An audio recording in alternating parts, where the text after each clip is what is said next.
Salam əziz dostum. Həmişə bizim valideynlərimiz bizə ümidli bir gələcək vermək istəyir.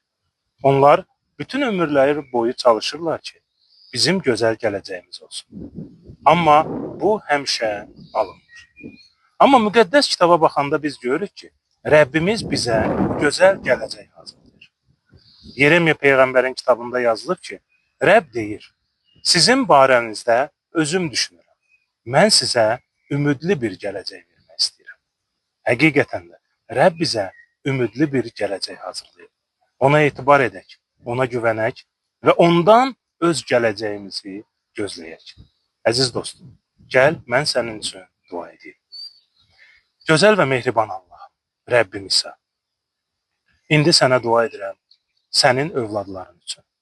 Rəbb, qoy sənin hər bir övladın səndə olan gələcəyə ümid bağlasın. Çünki biz ancaq sənin verə biləcəyin gələcəklə xoşbəxt və bəxtəvər ola bilərik.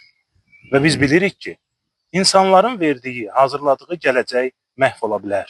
Amma sənin verdiyin gələcəyi heç kim yox edə bilməz. Sən bizim üçün gözəl gələcək hazırlamısan. Sənə buna görə minnətdarıq. İsa Məsihin adı ilə dua edirəm. Amin. Rəbbin lütfü səninlə olsun, əziz dostum. Rəbb ilə gül.